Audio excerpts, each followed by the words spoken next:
Disney has released the 5th episode of their Marvel series, Agatha All Along, which follows the coven as they flee under the light of a blood moon and into their next ghastly trial. And I thought the episode was fine. The episode begins with our main coven being chased by a group of witches known as the Salem Seven, and these witches were actually revealed to be the children of witches that Agatha has killed before. And I really enjoyed hearing that reveal because the chase sequence acted as a visual representation of Agatha running from her past. She's literally running away from the consequences of her actions, and that says a lot about who Agatha is as a person. It's just a shame that characters like Rio and Teen keep justifying Agatha's villainous actions. Just let her own up to the evil shit that she used to do. Why do we need to be told that it's actually not her fault that she killed people and went on to become a psychopath who killed puppies for fun? Don't get me wrong, I like getting to learn more about Agatha's background. She's a fascinating character that I'm beginning to empathize with, but I'm not gonna act like she was never a villain. I want to watch Agatha grow as a character. Watching her personality change and develop over time is far more compelling than being gaslit into believing that she was always a good person.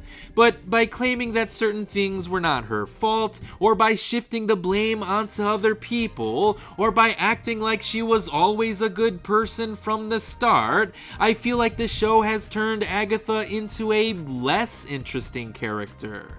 Because Agatha clearly still has a lot of growing to do. I mean, she did a poor imitation of Sharon Davis's ghost in this episode, mere hours after she died. And in case you forgot, she wouldn't even be dead if it weren't for Agatha in the first place. Agatha doesn't even have the decency to remember her real name. So, while she may not have a complete and utter lack of humanity, she still has a lot of growing left to do in that department. I don't even know how someone can come to idolize her in the first place. But speaking of Teen, he finally decided to grow a backbone in this episode. Because Alice died after she blasted all of her powers at Agatha for some reason, and that was a line too far for Teen. Agatha straight up murdering people or being directly responsible for someone's cause of death, that's fine. But Agatha accidentally killing someone because another powerful force was at play? How dare she? It's like the writing in the show is just backwards. Teen shouldn't idolize Agatha, but he does anyway, until the writers need to split up the gang, so he gets mad at her for no real reason. And while we're on the subject, what is Teen's real goal here? Why does he idolize Agatha so much anyway? He seems appalled at the other witches for disregarding life in pursuit of power, but that's what witches are all about, isn't it? Why is his point of view on witches so different from everyone else in the world? The stigma of witches being cackling and evil still seems to exist within the MCU, so why does Teen think that this coven would be any different? I don't know, but maybe it has something to do with the fact that Teen was finally revealed to be the son of Wanda Maximoff, which probably came as a surprise to absolutely no one. I mean, I knew that Joe Locke was playing Wiccan before the series even started, so this reveal didn't really mean anything to me at all. I'm just glad that the reveal happened now, at the midway point of the show, instead of coming at the penultimate episode.